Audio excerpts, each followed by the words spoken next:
E sejam bem-vindos a mais um Atrás do Escudo. Eu sou o Ramon e estou voltando aqui com o nosso podcast Atrás do Escudo. Eu sei que muitos pediram, muitos desejaram e estamos de volta. O Folha RPG está de volta com o seu podcast Atrás do Escudo. Mas dessa vez, um pouco mais diferente do que vocês estão acostumados, né? Eu acho que vocês já estão vendo aí que está diferente.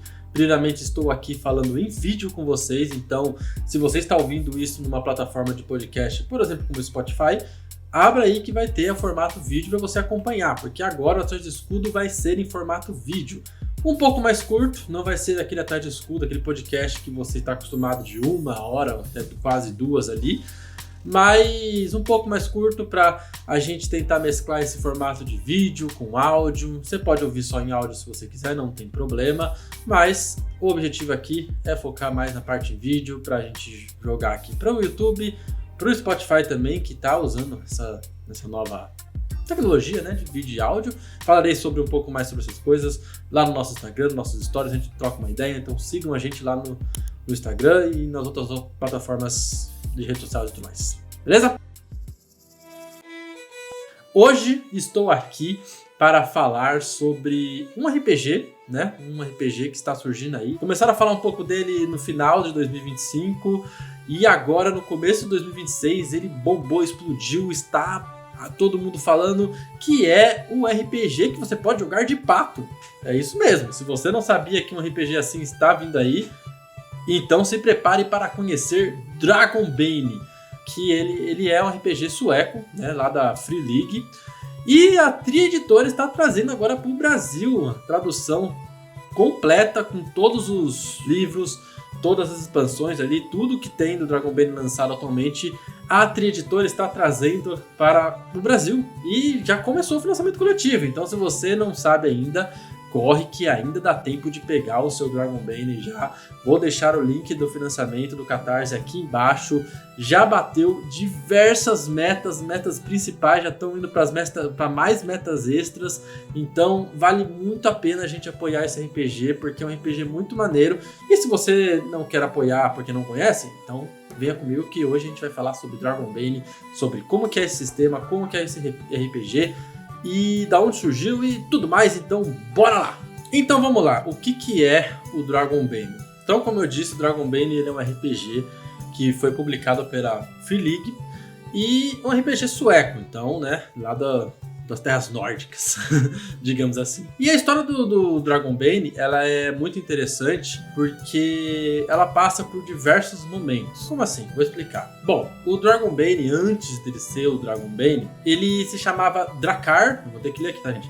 Drakkar Ok Demoner. É um nome até que eu acho maneiro, um nome sueco aí, tipo, né, um nome assim forte. E ele veio de um sistema que a gente chama de BRP, que é o Basic Role Play. Ele é o mesmo sistema, por exemplo, de um RPG que muita gente conhece, que é o Call of Cthulhu. Então, ele é basicamente a mesma engine, o mesmo sistema ali do Call of Cthulhu. Mas enfim, o Drakkar Ok Demoner veio dessa base de sistema. Ele nasceu ali nos anos 80.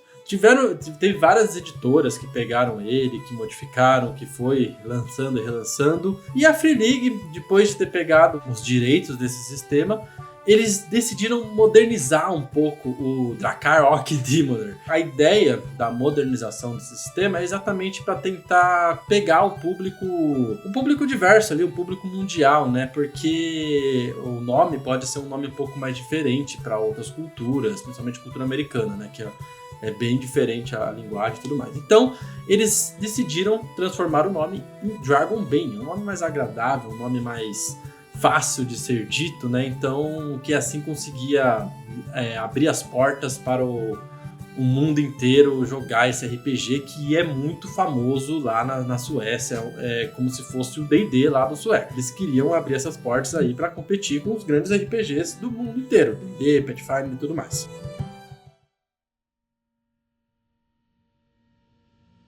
Então, antes da gente falar um pouco sobre o sistema em si do Dragonbane, eu quero falar um pouco sobre o cenário, né? Então, vamos lá. Dragon Bane ele é um jogo de fantasia medieval, né? Então ele foi feito ali para aparecer e competir muito com o D&D, né? O Dungeons and Dragons.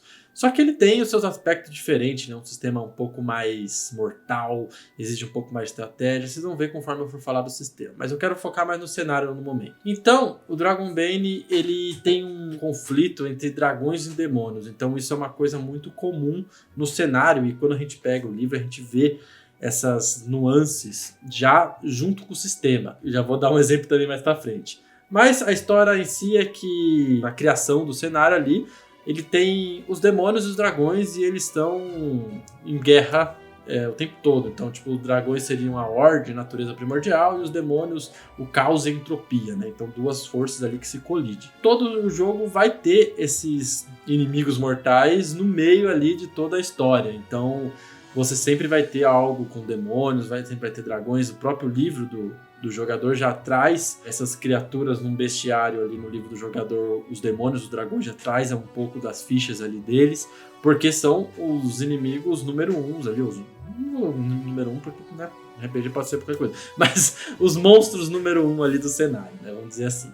O cenário mais utilizado é o Mist Valley. Eu vou estar mostrando aqui, acho que vai aparecer uma imagem do mapa aí, que é um vale onde tem o cenário principal de todas as aventuras que o Dragon Bane lançou até agora, que o jogador pode explorar, né? Então todas as aventuras vão acontecer nesse Mist Valley ou Vale das Névoas, em traduzido. Bem simples, não é nada muito complexo, porque, como eu disse, ele é um RPG para ser simples, mesmo para se jogar mais rápido ali. Pelo jeito não deram tanto foco no cenário assim, é uma coisa simples, rápida para você jogar e pronto. Mas enfim, vamos falar então um pouco do sistema, que eu acredito que é o que vocês estão mais querendo saber aí. Quando eu falei que ele tem um sistema básico ali, igual do Call of Cthulhu. Como assim, Ramon? Como que ele é igual do Call of Cthulhu? Ele é jogado D100? Ele é D100? Não, vamos lá. O dado principal do Dragon Bane é o D20. É exatamente o dado que a gente joga aí para a maioria dos sistemas. D, Pathfinder, Tormenta, Starfinder também, né? Mas eu tô pensando nos fantasia.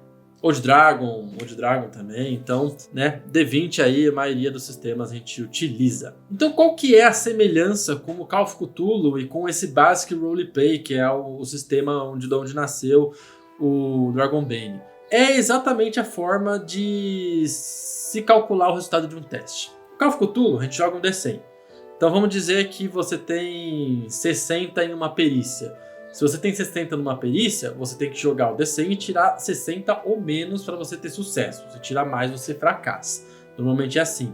Quando a gente tira, por exemplo, quem jogou Call of Cthulhu, quando a gente tira 100, normalmente é um resultado ruim. Porque se tirar 1, é um resultado muito bom. Então o Dragon Bane vai funcionar exatamente da mesma forma. Nossa, meu Deus, vai confundir minha mente, porque eu tô acostumado que 20 é 20, 1 é terrível.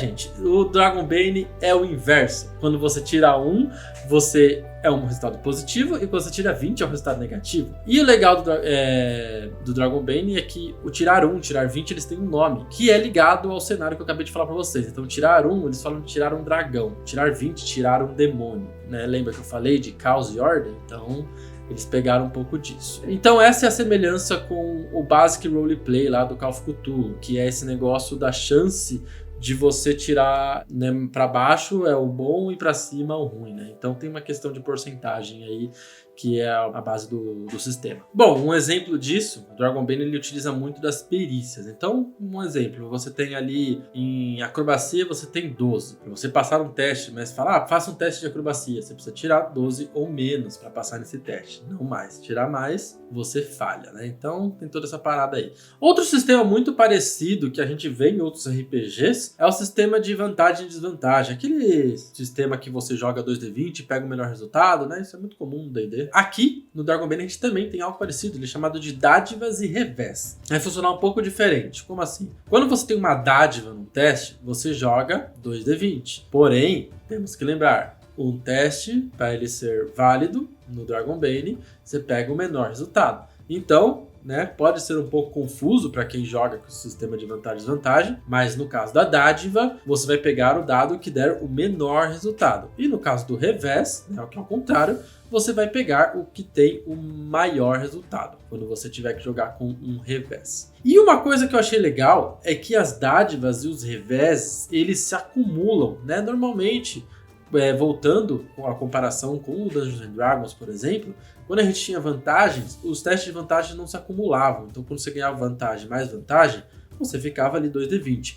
Aqui não, dádivas e revés eles se acumulam, então tem vezes você pode jogar 3d20, você pode jogar 4d20, e lógico, tem aquele negócio de dádiva e revés anular um ao outro. Se você tem um revés e por algum motivo no jogo ali, uma magia, uma habilidade, te dá uma dádiva, ela anula um revés. A única diferença que eu vi é que essas dádivas e revés eles podem se acumular, dando assim um pouco mais de chance de você tirar um número mais baixo.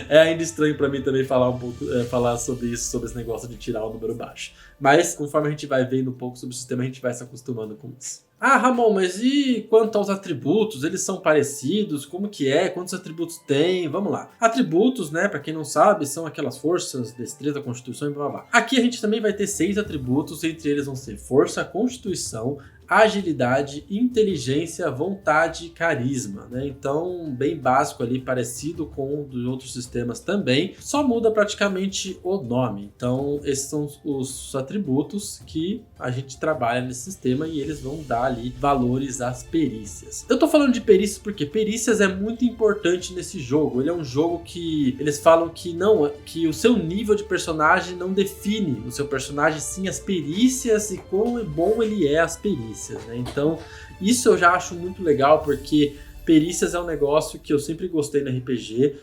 Alguns RPGs elas são um pouco desvalorizadas, então é legal quando a gente traz as perícias como ponto principal do jogo, exatamente por causa disso, porque a perícia ela diz o que é o seu personagem, ela fala no que seu personagem é bom, no que seu personagem é ruim. Só de você olhar as perícias e os valores de perícia, você pode saber como que é um personagem ou como interpretar um personagem só com aqueles valores ali. Então isso é muito legal de se trazer num RPG. E por que as perícias são tão importantes? Bom, primeiramente porque todas as rolagens de dados vão ser através de perícias, até a mesma rolagens de ataque, assim, com armas. Porque as rolagens de ataque estão nas perícias, como armas, espada, machado, ela tem as perícias específicas ali de combate. Eu vou estar mostrando a ficha para vocês aqui na tela, vocês vão ver aí as perícias conforme eu vou falando. Então as perícias elas vão vir ali da sua profissão, já vou falar mais o que é profissão, mas só para resumir, profissão aqui no Dragonbane seriam as classes, tá? Eles colocam como profissões. A gente já vai mostrar para vocês aí qual que é. Mas então elas vão vir da sua profissão e você vai ter algumas a mais para escolher ali no começo do jogo. Os pontos dela, elas vão vir do atributo, né? Então você tem o número de atributo ali e aí tem um modificador de atributo igual RPGs do D&D, RPGs de D20 mesmo. Tem um número e um modificador. Esse modificador vai ser colocado na perícia, e se você é treinado na perícia, né? Então se é uma perícia que você escolheu, né? Uma das perícias que veio da sua profissão que você escolheu, você vai ter o dobro ali naquele número. Então se você... Eu vou dar um exemplo, vamos dizer que você tem força 12. Aí a sua chance base, né? Que é o modificador da sua força, que vai estar lá, vai ser 5, de acordo com a tabela. Estou mostrando a tabela para vocês aí. Então, vai ser 5. Com a perícia treinada, você vai ter 5, então o dobro seu valor vai ser 10. Quando você fazer um teste da perícia, vamos pegar uma perícia aqui que utiliza força. Força, manufatura, né? Manufatura, então é consertar equipamentos, essas coisas. Vamos dizer que você faz um teste de manufatura, para você, se você tem força 5, o dobro que você é treinado, então sua perícia de manufatura vai para valor 10. Para você tirar um teste positivo, né, acertar num teste ali de manufatura, caso você esteja arrumando algum equipamento, alguma coisa, você tem que tirar menos que 10 no D20 para conseguir que esse teste tenha sucesso. Sacaram? Não é tão complicado, é bem simples na verdade, é um ponto dobrado, depois isso vai aumentando. E é exatamente aqui que eu queria falar para vocês sobre como aumentar esses níveis de perícia, esses pontos de perícia. E é isso que eu achei muito maneiro no Dragonbane. Como a gente passa de nível, né? Não tem um nível em si. Você não tem nível 1, nível 2, nível 3, essas coisas. Como que passa? Como que ganha de experiência? Você upa a perícia. né? Tecnicamente você upa a perícia. Então como que funciona isso? Quando você termina uma aventura, o mestre vai fazer algumas perguntas para você. Por exemplo, aqui vou falar as perguntas que tem, né? Tipo, você participou da sessão de jogo, você explorou um novo local, você derrotou um ou mais adversários perigosos, você superou um obstáculo sem usar força, e assim vai. Eu acho que até essas perguntas pode ser um consenso entre a mesa, inventar algumas perguntas também para dar mais pontos. Eu acho que isso aqui é um exemplo que eles dão aqui, né? Lógico que tá no sistema, mas também acho que não tem um problema em você inventar novas perguntas também. E para cada sim que você responder essas perguntas, você pode colocar uma marca de avanço do lado de uma perícia. Como assim marca de avanço? Bom, quando você rola um dragão ou um demônio, né? Tipo 1 ou 20, você automaticamente faz uma marca ali, uma marcazinha do lado da perícia para você lembrar isso no final do jogo. Então, para cada sim que você receber ali nas respostas, você pode fazer essa mesma marca em uma perícia que não está marcada. Por que servem essas marcas? Essas marcas vão dizer as perícias que você pode aumentar o ponto. Mas não é tão simples. Não quer dizer que, tipo, imagina que num jogo você acertou todo sim,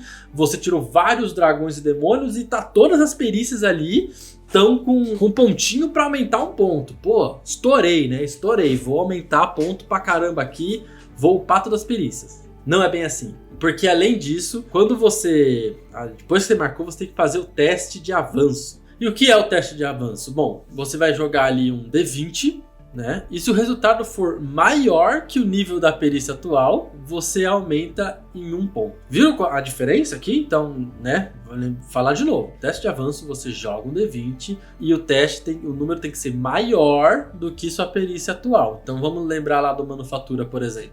Era 10. Joguei aqui o D20. Tem que tirar mais que 10 para que eu aumente 1 ponto em Manufatura. Mas, lembrando também que o máximo de pontos que você pode ter na perícia é 18. E aí, quando você chega no 18, você ganha um bônusinho também, que eu já vou contar sobre ele, porque é um outro tema também do sistema. Mas então chegou 18, é isso, não vou poder mais upar aquela lá. Nem sempre assim, porque algumas coisas acontecem que você pode perder pontos de perícia também. Então não é porque você tem 18 que você vai ficar para sempre com 18. Você pode perder esse ponto em algum momento. Então agora vamos falar um pouco sobre os personagens, como cria os personagens e o que tem, as raças, as classes, como chamam isso, né?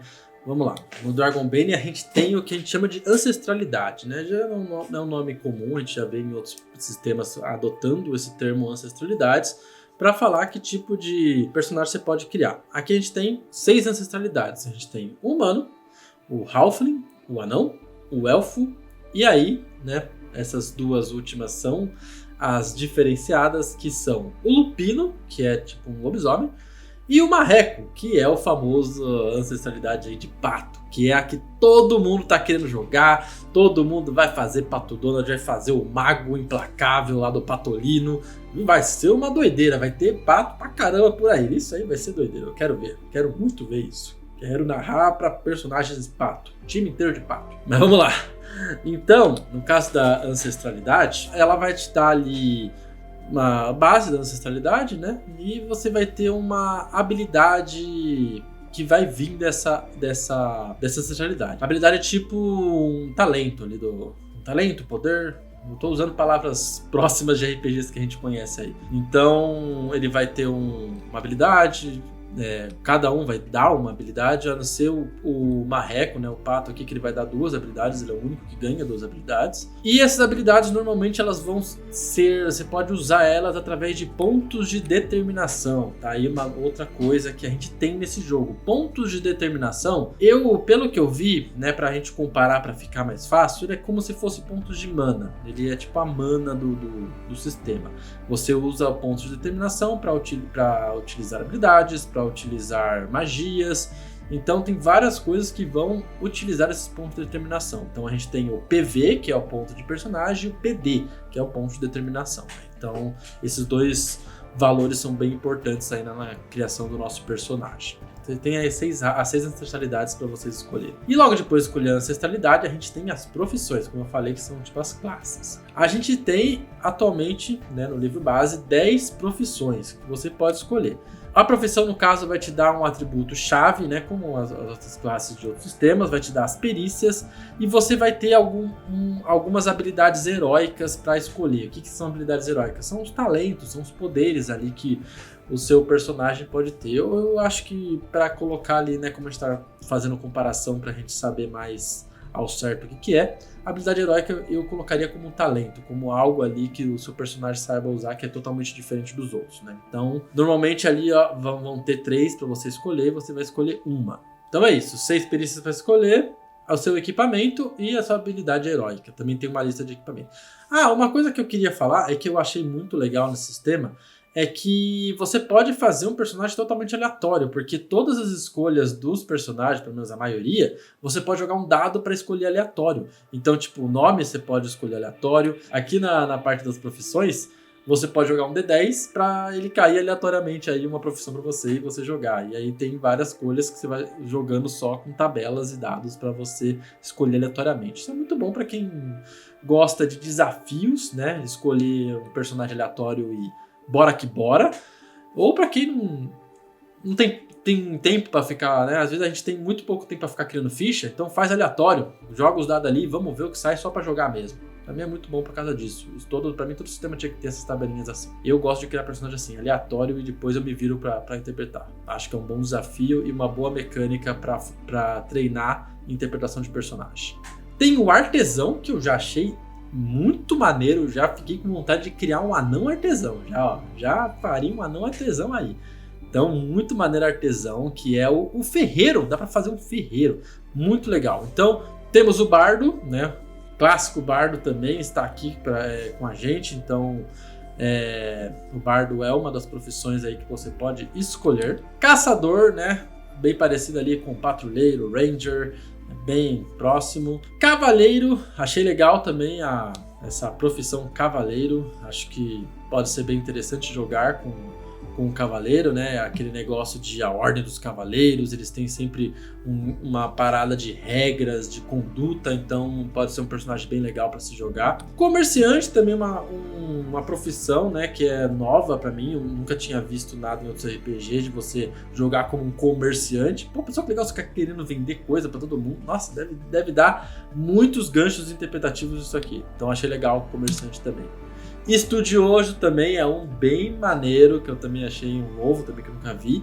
Normalmente quando a gente fala de estudioso, a gente sempre se remete ao mago, que está sempre estudando livros, estudando magias. E aí você tem agora um estudioso, que estuda a ciência, né, ou alguma outra coisa. Tem, acho que pelo que tem no livro, ele pode ser várias especialidades, ó, que fala como algumas especialidades são monstros, plantas, línguas mortas, então abrange muitas especialidades, né? Então é da hora, deve ser também uma profissão legal de se jogar. Guerreiro, né? Pra quem gosta de empurradeiro aí, quer descer porrada em todo mundo, só pegar o básico aí, o guerreiro que não tem erro, né? É só bater em todo mundo e lá pra frente. Ladrão também, o nosso ladino está aqui presente nas profissões do Dragon Bane também para você jogar aí com o seu ladino. Eu sei que tem muita gente que gosta de jogar ladino. E não podia faltar ele, né? Porque pra gente fazer o mago implacável, a gente tem a profissão de mago, né? Pra fazer ali o patolino mago.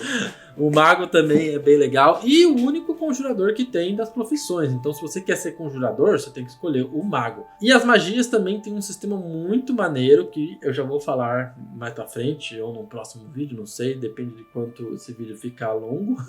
Mas é bem legal o mago também, porque exatamente por causa das magias. E aí, pra fechar, a gente tem o marinheiro. Também uma nova profissão aí que eu nunca vi em outros lugares, que eu achei interessante, né? Eu acho que é aquele cara para jogar mais perto de pirata ali, algo do tipo. Achei interessante, quero muito ver como que funciona na mecânica ali para jogar de marinheiro, deve ser legal. Bom, então como eu estava falando, né, depois de passar pelas profissões, que eles ganham, né, as habilidades heróicas. Eu falei que eu ia voltar um pouco mais com isso. Então, como eu disse, são igual talentos, mas as habilidades heróicas, elas têm um pré-requisito e também elas são ativadas através dos pontos de determinação, como eu falei anteriormente. Então, por exemplo, vamos tentar pegar uma aqui, deixa eu ver, achar uma aqui, Caçador de Tesouro, né? Então, você usa 3 pontos de determinação e aí a habilidade. Em algum tipo de encruzilhada, você pode ativar essa habilidade para descobrir a direção dos maiores tesouros. Então, parece ser uma coisa um pouco boba, mas isso para quesitos interpretativos ou até numa aventura, para mim isso faz todo sentido. Até porque, se você tiver numa dungeon, isso aqui numa encruzilhada, né? Um caminho tem monstro, outro caminho tem tesouro, né? Vamos pro tesouro primeiro, né? Então, é legal. E também tem o caçador de monstros, que é do mesmo jeito, só que, ó, tipo de cruzada você descobre a direção dos inimigos mais perigosos. Então, se você tem 2 pessoas com essa habilidade no grupo, pô, você zera a dungeon. Muito bom. Então, é muito legal. Amor, eu posso pegar outras habilidades, né? Porque você falou que a gente ganha uma por profissão. Sim. Como você consegue novas habilidades? Bom, dá para conseguir novas habilidades quando você atinge um nível 18 da perícia. Lembra que eu falei que o máximo da perícia é 18? Quando você atinge nível 18, você ganha uma habilidade heróica. Você pode escolher uma habilidade heróica. Então você escolhe qualquer uma. É um jeito de se conseguir habilidade heróica, ou o mestre pode dar como uma recompensa também para o jogador, né? Eles colocam aqui que isso deve ser feito uma vez por aventura, então tipo, não é uma coisa que você faz por sessão, é uma aventura ali você dá uma habilidade heróica para o jogador, dá para fazer assim também. Mas você falou que na perícia tem como voltar, né? Mesmo se atingir 18, tem certas coisas que acabam fazendo a perícia voltar para trás, né? Reduzir. Você perde a habilidade? Não, eles deixam bem específico aqui que se isso acontecer, você não perde habilidade, e se você aumentar de novo aquela perícia, você ainda ganha outra habilidade heróica. Então, né, dá pra você ganhar desse jeito assim, às vezes é até uma forma fácil de fazer. Então, é assim que você ganha habilidade heróica. Para você tem uma lista gigante aqui no livro de várias habilidades para você pegar e moldar o seu personagem ali à sua maneira. Vamos lá. E como que funciona a questão de mecânicas de combate? Uma coisa bem diferente, né? Mecânica de combate, ela vai ser quase a mesma coisa ali, principalmente, né, no combate em si. Você vai ter uma ação normal e uma ação de movimento, né? Então, bem próximo ali de outros RPGs. Mas uma coisa que diferencia e que eu queria muito comentar é sobre a mecânica de iniciativa. A mecânica de iniciativa do Dragonbane, ela é uma mecânica de cartas, é uma iniciativa por cartas. Como assim iniciativa por cartas? Você tem um baralho, inclusive a Trieditora já bateu a meta do baralho de iniciativa, então alguns apoiadores vão ganhar o baralho de iniciativa também, muito legal, tem um baralho todo tematizado, né? E o baralho é o seguinte, ele tem ali os números, né, as cartas que correlacionam ao número, e tem tipo número 1, número 2, número 3, então quanto menor o número, você é a primeira iniciativa. Então cada um tira uma carta, coloca na frente da sua ficha, e aí sim funciona a iniciativa. Eu tirei um amigo tirou 2, então vai seguir nessa ordem, do menor para o maior. Quando acaba o turno, volta as cartas, embaralha de novo e distribui as cartas de novo, fazendo uma nova iniciativa. É assim que funciona a iniciativa. E essas cartas elas podem mudar, então você tem a ação adicional adiar, que você pode trocar a carta com seu amigo para adiar a vez, ou para agir num outro momento, tem várias regras. O número vai de 1 a 10, tá? E você pode fazer isso com baralho normal, né?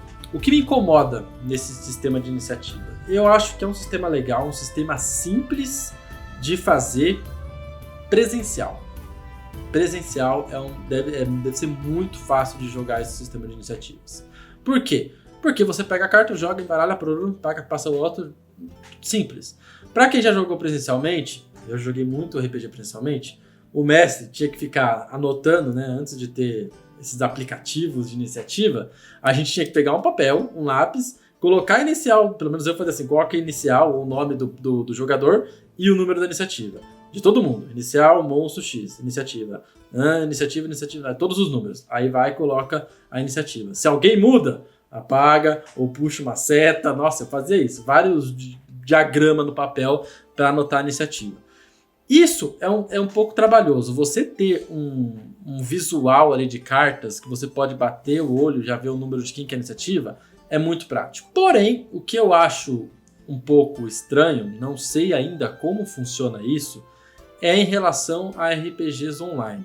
né? Porque a gente sabe que cartas não são uma coisa simples de você jogar online ali nos VTTs da vida, por exemplo. O Foundry tem sistema de cartas, eles têm sistema de baralhos. Já usei algumas vezes, já usei alguns mods do Foundry com sistema de baralho. Mas nenhum deles eu acho prático, nem de configurar e nem de jogar na hora para tirar essa iniciativa de cartas. Eu não sei se o sistema do Dragonbane, o sistema oficial da Free League para o Foundry VTT, ele tem já algum mod que faça isso de uma forma muito mais fácil, porque no Foundry, o sistema de iniciativa lá de número já é um sistema super simples. Ele já se joga, você clica na ficha de iniciativa e já vai automaticamente para lá, então é muito mais simples. Agora, eu sei que o sistema de card de baralho e da iniciativa no Foundry eles são separados. Será que no mod da Free League isso mistura? Não sei. O sistema é pago para colocar no Foundry, né? $25. Ainda não consegui ter a chance de comprar, né? Então, não sei como funciona. Porém, eu já joguei o Vezin RPG que usa o mesmo sistema de iniciativa, com cartas. E eu lembro que no Vezin tinha os baralhos lá no sistema oficial. E a gente tentou, um dia que eu testei o sistema, a gente tentou jogar com baralho, mas eu achei muito complexo, porque tinha que recolher as cartas, tirar de novo, e aí nem todo mundo sabe jogar o sistema de cartas do Foundry, é um pouco complexo, é uma coisa muito simples, tem que clicar lá com o botão direito.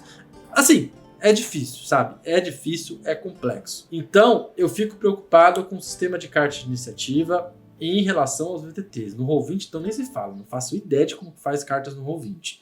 Eu lembro que eu tinha um Fora do Abismo, um sistema de baralhos lá, mas era só o player tirar uma carta e pronto. Tirar uma carta por rodada pode atrasar um pouco o jogo, esse sistema dentro dos VTTs. Essa é o meu questionamento a respeito da iniciativa por cartas do Dragonbane e também, né, do Vezin que eu já testei. Vamos ver, não sei ainda como que vai ser aí, se tem algum... Tô buscando. Se alguém souber algum sistema, algum mod que facilite isso, pô, eu agradeço muito. Deixe no comentário aqui para me testar, porque eu tô procurando, até agora não achei, e isso vai ajudar não só eu, mas qualquer um que estiver querendo narrar aí no Foundry alguma coisa e tem também essa dúvida, né? Então vamos lá. E esse ponto que eu puxei da iniciativa ser muito parecida com o Vezin é algo que eu queria comentar com vocês. Algo que eu reparei lendo o Dragonbane é que algumas regras elas são muito próximas do Vezin RPG, que é um RPG que eu li recentemente, acho que foi o último que eu dei uma estudada. Isso ele vem exatamente porque eles são da mesma editora, né? Eles são da Free League. Só que, além disso, o Vezin, ele é um sistema de D6. Então, ele tem um sistema diferente, né? Como que os dois sistemas são iguais? Isso vem de uma escolha editorial, que é da editora. Então, essas regras muito próximas, eu acredito que vem do estilo da editora, de trazer um jogo que não trava a narrativa, que ele seja mais adapto à narrativa, ao roleplay. Então, por isso que tem essas regras muito parecidas. E eu acho também que é um pouco do quesito cultural, né? Tanto do Vezin quanto do Dragonbane, eles são jogos nórdicos. Então, eles têm essa coisa muito diferente de jogos que a gente está acostumado, como D&D e Pathfinder, que são mais próximos da nossa cultura em si, né? Por mais que sejam jogos americanos, a gente sabe que a gente está impregnado na cultura americana quando o quesito é RPG, né? Até mesmo jogos brasileiros tendem a puxar essa essência de jogos, uma regra que parece muito igual, mas é completamente outra coisa. Isso é exatamente essas regras culturais dos RPGs daquele lugar, né? Das terras nórdicas, né? Quando estamos falando da Free League, né? Que é uma editora sueca. E eu acho isso muito maneiro a gente ver esses exemplos de sistemas, de regras que são completamente fora da nossa realidade que a gente tem aqui no Brasil, né? Desse nosso sistema. Lógico, eu tô falando isso, gente, comparando com sistemas grandes e mais famosos. Eu sei, não vamos me apedrejar aí, eu sei que temos sistemas mais diversos aí, tem sistema pra caramba de diversas regras, mas, lógico, eu tô comparando ao que ele foi feito para ser comparado, que é o D&D, né? O Dragonbane é o D&D lá da Suécia. Então, estou comparando isso. Vezin e o Dragonbane, por mais que sejam sistemas completamente diferentes, um focado pro terror, outro focado pro fantasia medieval, eles têm algumas coisas que são muito próximos, tipo usar as cartas como iniciativa, as condições têm as mesmas palavras, mas isso eu acredito que é mais editorial do que outras coisas. Então, as perícias, sabe? O jeito que eles trazem a experiência, né? O XP, isso também é muito próximo. O Vezem é basicamente igual também, esse negócio das perguntas que tem. E é legal a gente testar esses sistemas novos que tem essa pegada diferente do que a gente está acostumado. Eu acho muito bom. Outra coisa que, quando eu peguei o Dragonbane, eu comparei também com o Vezem, é que as artes, acho que vou botar aí na tela para aparecer quem quiser ver, são iguais. Por que são iguais? Porque são do mesmo artista, né? Que é o Johan... Deixa eu vou ter que ler. É o Johan Eggers-Krantz. Então, as artes são basicamente o mesmo estilo artístico. Eu achei isso muito maneiro mesmo. A arte é linda. É muito da hora essa arte, mas parece um negócio meio... Pelo menos do Vezem, eu me lembrava uma arte mais antiga. E trazer isso pro Dragonbane também, que é um livro de fantasia, ficou muito legal. As imagens do livro dos monstros, do bestiário, são incríveis, são lindas. É muito legal, eu queria trazer essa semelhança que tem nos dois sistemas da mesma editora. Então eu achei legal que a gente olhar por essa visão mais analítica, né, e perceber que, além de ser coisas parecidas da editora, essa diferença cultural que temos entre a gente e os RPGs de lá é muito maneiro de se explorar e é muito legal de conhecer também. Bom, gente, então, por quê? Por que jogar Dragonbane, né? Por que apoiar o Dragonbane? Eu acho que é um jogo, como eu disse, eu já falei, é um jogo que vale a pena ser testado, vale a pena ser jogado exatamente por esse último ponto que eu levantei, da diferença cultural, diferença de regras. É legal a gente testar isso. E outra, é um ótimo jogo para mestres que têm muito trabalho e às vezes não tem pouco tempo para fazer um jogo, então ele é fácil de se fazer. As aventuras que estão vindo aí junto nos apoios da Tria Editora já são aventuras que são fáceis de narrar, já tem o básico ali. Os mapas das aventuras são lindas, se não me engano o Dragonbane ganhou, o Annual Awards 2024 ele ganhou de melhor cartografia, então os mapas são muito bonitos, vale muito a pena. Para criar um personagem também é muito rápido, então, né, não demora muito para você já estar jogando um jogo, então ele é um RPG muito bom, muito fácil de ser jogado e também ele traz um grande desafio, né, porque ele é um RPG, pelo menos, que promete essa dificuldade no jogo, então talvez ele tenha uma morte fácil, não deve ser muito fácil ficar vivo em combate. Ele tem um quesito que traz o jogador a ter uma grande estratégia, a observar muito bem o cenário, então isso sim já traz um desafio muito grande pro jogo que vale muito a pena ele ser jogado. E também, né, gente, vamos lá, né? Todo mundo, vamos falar sério aqui. Todo mundo quer jogar pra jogar de pato.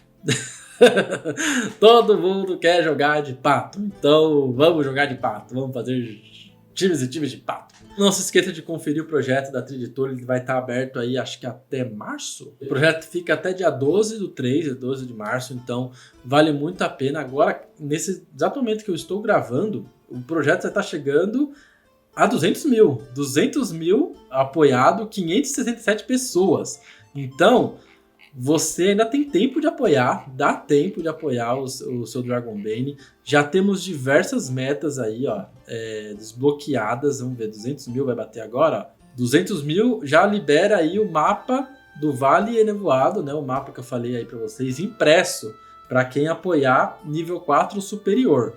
Então, né, vale muito a pena. A última meta que tem aqui, ó, 220 mil. Pô, 220 mil vai chegar, porque tá subindo cada vez mais. Então, para quem não apoiou, dá tempo ainda. Apoie pra gente bater todas as metas, para dar bastante trabalho pra Tria Editora aí. Ouviram aí, Tria Editora? Vamos bater essas metas aí, vamos conseguir todas as metas, porque esse RPG já é um sucesso e vai ser muito jogado esse ano inteiro. Eu pretendo fazer várias lives aqui no canal de Dragonbane, de trazer aí o Dragonbane. Eu estou muito ansioso para jogar Quem quiser jogar, coloca aí que eu tô procurando jogador, hein? Porque tá foda o jogador hoje em dia. Tá foda. Tá difícil. Bom, é isso, gente. Então, o Atalho de Escudo vai ficando por aqui. Muito obrigado a todos vocês que chegaram até aqui o final. Não se esqueçam de curtir aqui no YouTube, curtir o vídeo, o podcast, de seguir a gente também, de se inscrever no canal, seguir a gente nas redes sociais. Eu vou trazer mais coisas sobre o Dragonbane, então, né, faltou muita coisa para mostrar. Eu dei uma base, uma pincelada do sistema. Tem muita coisa para falar do combate, tem muita coisa para falar das magias, né? Eu até comentei que eu podia falar do meme, mas não deu tempo, eu acho que o vídeo vai ficar muito longo. Então, tem bastante coisa para falar. E eu quero falar também, mostrar o bestiário. Nem cheguei a comentar como são os monstros do Dragonbane. Eles têm habilidades diferentes. Então eu pretendo trazer vídeos, não sei se eu vou trazer só pro Instagram e pro TikTok, ou aqui pro YouTube também, um vídeo maior. Não sei, vou pensar ainda, mas eu quero falar sobre esses assuntos mais focados. Isso aqui foi só uma introdução para a gente falar um pouco, para contar um pouco da história do Dragonbane, para ver se vocês, né, têm iniciativa aí de apoiar, ajudar também a patrocinar aí o projeto, que vale muito a pena. É um ótimo RPG aí para quem está procurando algo diferenciado. Se você gostou, não se esqueça de comentar aqui embaixo, comente tanto no Spotify quanto aqui no YouTube. Vamos conversar aí, vamos trocar ideia se você vai apoiar o Dragonbane, se você não gostou do Dragonbane, comenta aí também por que você não gostou. Se você, não gosto mais de fantasia medieval, Ramon, traz alguma coisa diferente aí de outro tipo de cenário, beleza, comenta aí, vamos conversar, vamos trocar ideia, a gente se vê. Então, Atalho do Escudo tá de volta, possivelmente toda semana, tentarei manter essa promessa, toda semana lançar um Atalho do Escudo. Então, a gente se vê no próximo Atalho do Escudo. Muito obrigado pela presença de todos, até a próxima e tchau.